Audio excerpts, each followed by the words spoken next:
Salam sukses.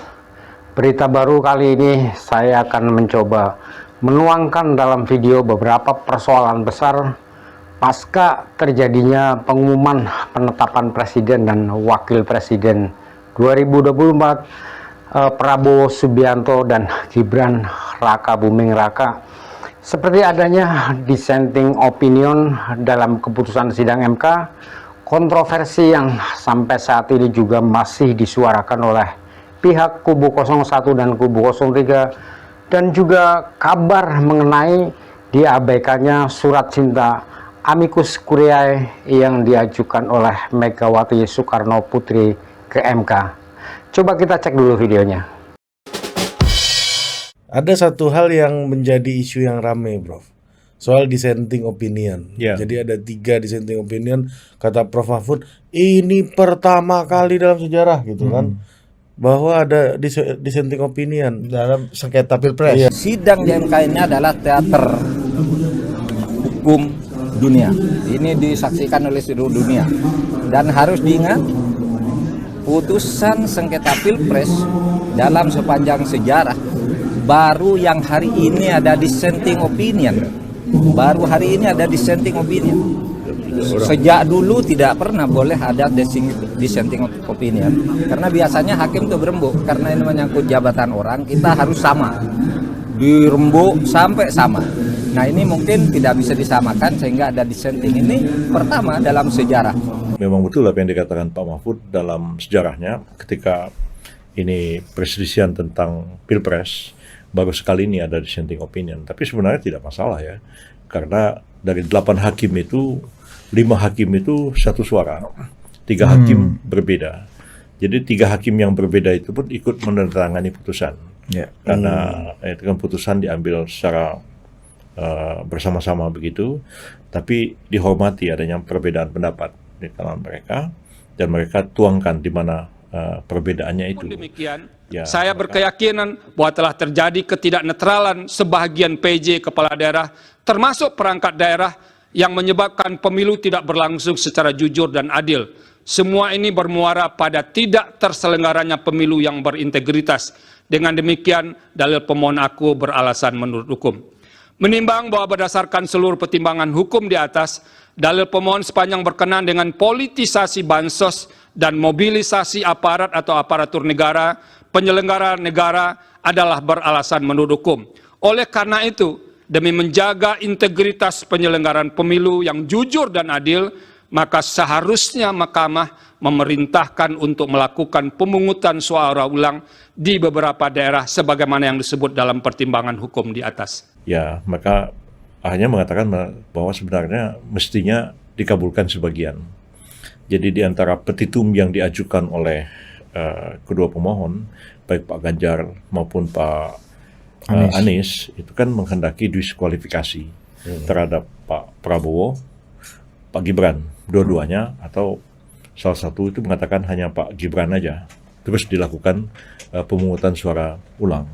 Tapi kalau dua-duanya didiskualifikasi, nah itu artinya ada pilpres ulang tapi tanpa Pak Prabowo, Pak Anies. Nah, tapi 3 hakim yang dissenting opinion itu sama sekali menolak diskualifikasi terhadap Pak Gibran sendiri maupun terhadap Pak Prabowo, kedua-duanya. Dan hanya mereka mengatakan mestinya dikabulkan sebagian, yaitu diadakan pilpres ulang di beberapa provinsi. Nah, hanya itu aja perbedaannya. Berarti nggak ada yang menolak kemenangan Pak Prabowo secara penuh gitu. Syarat untuk menjadi calon presiden dan calon wakil presiden sebagaimana diatur dalam PKPU nomor 23 tahun 2023 telah sesuai dengan putusan Mahkamah Konstitusi. Artinya mereka minta di pilpres ulang kan tidak mengakui kemenangannya. Iya, Ya, tapi keabsahan keduanya sebagai pasangan calon itu tidak dipersoalkan lagi, Oh, baik itu oleh yang poinnya 5 hakim maupun yang dissenting opinion. Karena kan yang dibangun opininya selama ini kan adalah bahwa pencalonan Pak Gibran dan pencalonan Pak Prabowo itu tidak sah. Nah, itu yang narasi itu yang dibangun, walaupun di sidang kan mereka tidak bisa membuktikan bahwa itu tidak sah. tidak dapat serta-merta dapat dijadikan alasan bagi Mahkamah untuk membatalkan hasil verifikasi dan penetapan pasangan calon yang telah ditetapkan oleh termohon, bukan mempersoalkan atau membatalkan pencalonan pasangan calon presiden dan wakil presiden nomor urut 2. Dan Mahkamah Konstitusi sendiri menganggap bahwa baik pasangan Pak Ganjar maupun pasangan Pak Anies itu dianggap menggugurkan haknya untuk mempersoalkan ini. Tidak ada satupun pasangan calon yang mengajukan keberatan penetapan pasangan calon nomor urut 2, termasuk juga dalam hal ini pemohon. Karena Pak Anies dan Pak Ganjar mengatakan ini tidak sah pencalonan Pak Gibran ini. Nah, dia kan diberi kesempatan untuk mengajukan itu kepada Bawaslu.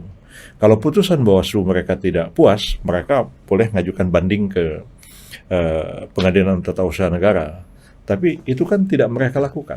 Bahwa pada tanggal 5 Februari tahun 2024, DKPP menerbitkan putusan nomor 135 tahun 2023, nomor 136 tahun 2023, nomor 137 tahun 2023, dan nomor 141 tahun 2023. Putusan tersebut menyatakan bahwa tindakan KPU yang mendahulukan tindakan administrasi merupakan pelanggaran kode etik karena tidak sesuai dengan tata kelola administrasi tahapan pemilu dan bertentangan dengan ketentuan peraturan Komisi Pemilihan Umum dan Undang-Undang Pemilu.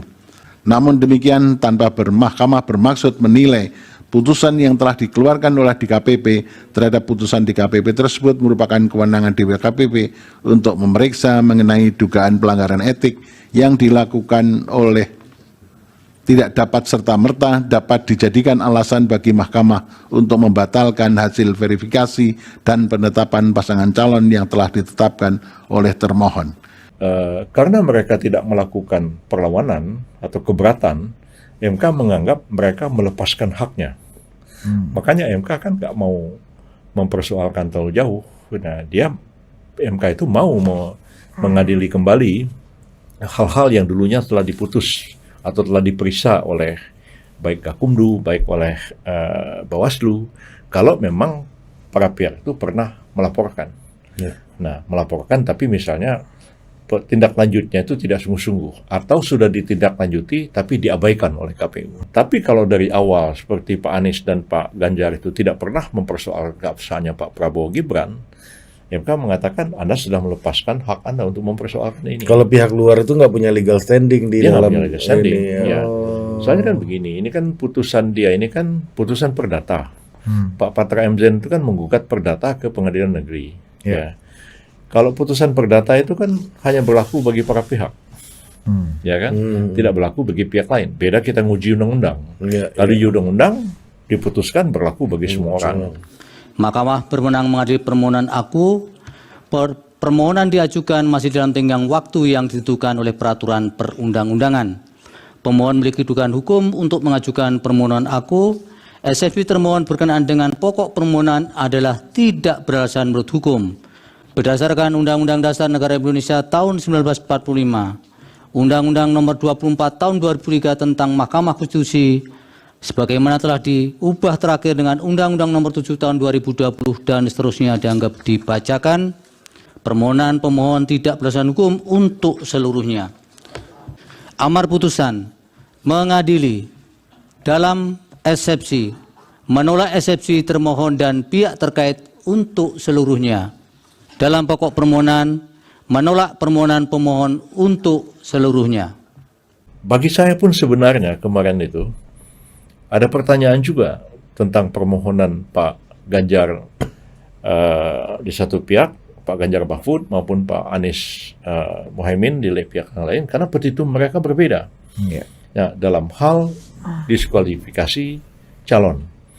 Jadi kalau Pak Ganjar itu menghendaki diskualifikasi dua-duanya.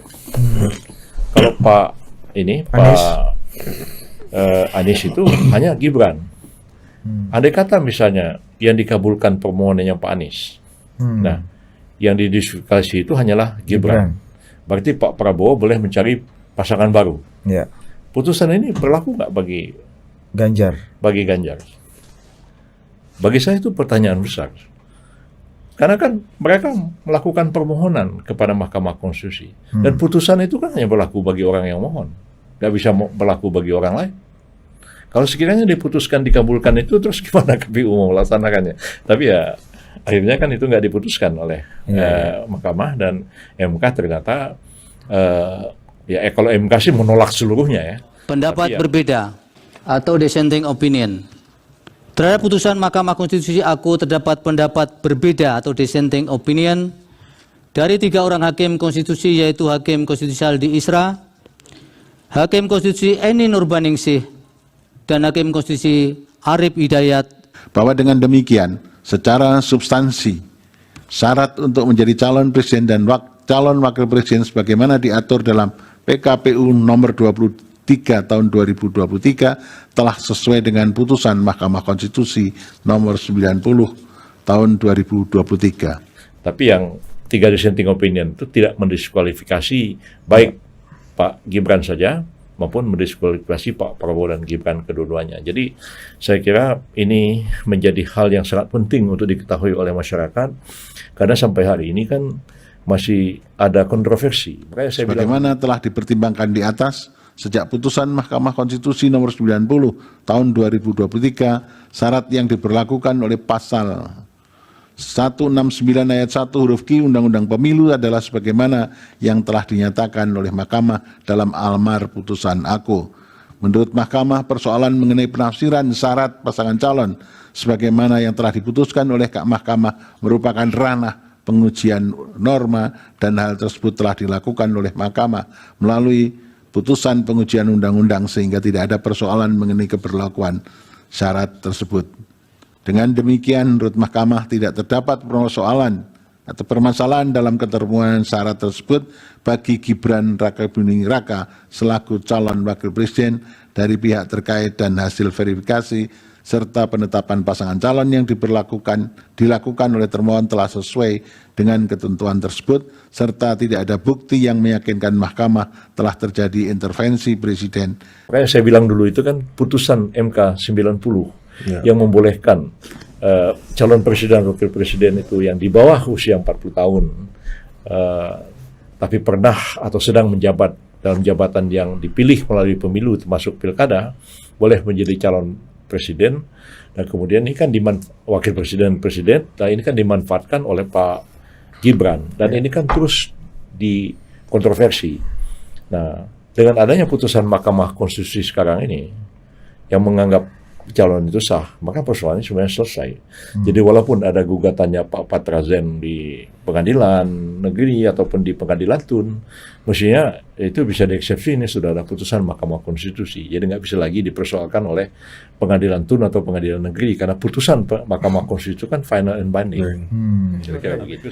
Iya, Amicus Curiae ini jadi kan itu akhirnya kan ya kan ada sosok Bu Mega di situ yang kemudian juga diikuti oleh banyak orang lain gitu lah ya. Diikuti. Apakah dari hasil kemarin putusan itu Amicus Curiae ini juga jadi pertimbangan atau di highlight gak, Itu kayak apa sih fungsinya? Iya, maksudku seluruh Amicus Curiae membangun kesadaran seluruh kelompok pro demokrasi. Mari bersatu untuk menyelamatkan masa depan negeri ketika kedaulatan rakyat harus tercermin melalui pemilu, dan tidak boleh ada kekuatan manapun, apalagi satu keluarga yang mencoba menghilangkan demokrasi yang sudah dirintis para pejuang bangsa, termasuk Ibu Kartini. Habis gelap, terbitlah terang. Jangan sampai terang demokrasi yang telah dirintis oleh para mahasiswa, perjuangan panjang termasuk oleh Ibu Megawati Soekarno Putri, kemudian dihancurkan menjadi kegelapan demokrasi. Dengan memastikan setiap proses pemilu berjalan dengan fair, berjalan dengan demokratis, dan pemimpinnya betul-betul berjuang bagi bangsa dan negara, bukan berjuang bagi keluarganya. Maka ketika dunia menghadapi krisis akibat ketegangan geopolitik, disitulah peran pemimpin nasional kita untuk membangun perdamaian dunia, bukan memikirkan keluarganya mau jadi apa. Persis seperti apa yang saya katakan beberapa hari sebelumnya ketika Bu Mega menyampaikan surat Amicus Curiae itu yang disampaikan oleh Pak Hasto. Saya mengatakan ini bukan barang baru dalam pengadilan. Dalam tradisi hukum Romawi maupun dalam tradisi hukum Islam itu terjadi. Jadi sebenarnya yang mengajukan pendapat hukum kepada mahkamah itu, kepada pengadilan itu adalah pihak di luar yang berperkara. Jadi dia tidak punya kepentingan langsung dengan perkara itu, tapi dia mengatakan hakim coba memperhatikan hal-hal yang lebih dalam, karena putusannya nanti ini akan membawa implikasi yang luas bagi kepentingan warga masyarakat.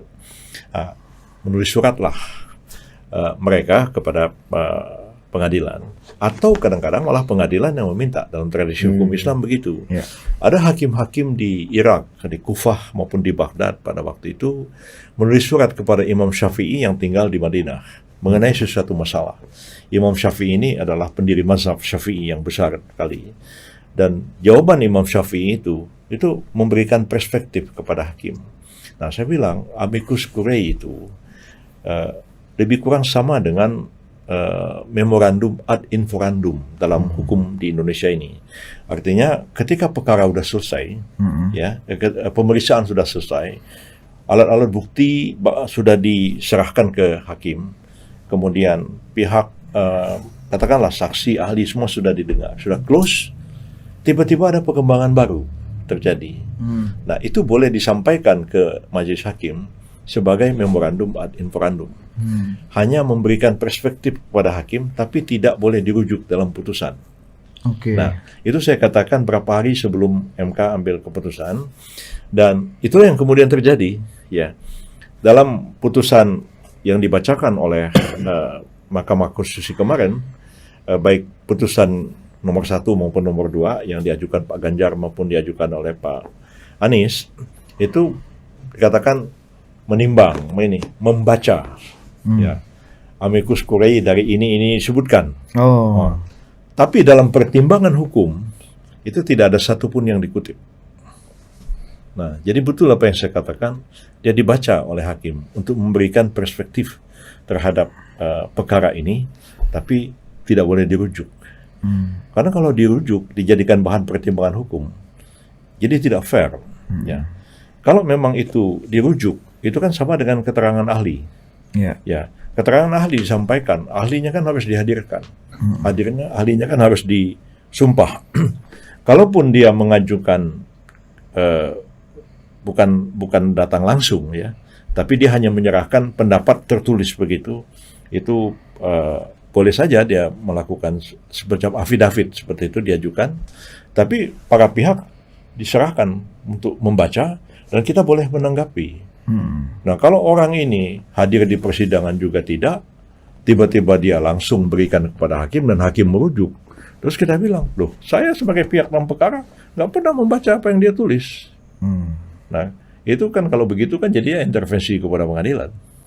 Nah, ini yang kita agak khawatir ya, setelah kasus ini kemudian menarik perhatian masyarakat, ada puluhan barangkali ya yang mengajukan itu ke MK sebagai amicus curiae, tapi ya kalau kita seleksi satu demi satu, ya tidak bisa juga dikatakan bahwa mereka adalah pihak yang tidak berkepentingan. Misalnya Bu Mega, bagaimana kita bilang Bu Mega tidak punya kepentingan? Memang Bu Mega bukan pihak yang berperkara di pengadilan, di Mahkamah Konstitusi ini, tapi ini kan sengketa antara salah satu pemohonnya itu adalah Pak Ganjar dan Pak Mahfud. Ya, itu adalah pasangan calon. Jadi mereka maju ini bukan sebagai pribadi, harus dua orang. Kalau misalnya Pak Mahfud nggak mau, nggak ngasih kuasa kepada para lawyers, nggak bisa. Harus dua orang, pasangan calon. Dan pasangan calon ini kan dicalonkan oleh PDIP. PDIP ketuanya siapa? Ketuanya Ibu Mega. Jadi susah kalau bilang tidak punya kepentingan. Nah, jadi baguslah ini MK telah memulai sesuatu. Jangan sampai besok-besok ada perkara di pengadilan, ya orang mengaku sebagai amicus curiae. Ya, terus kalau yang nulis surat kepada pengadilan itu preman, terus gimana? Ngaku-ngaku amicus curiae, tapi dibalik semua itu ngancem. Repot kalau dijadikan rujukan seperti itu. Jadi gambarnya seperti itu.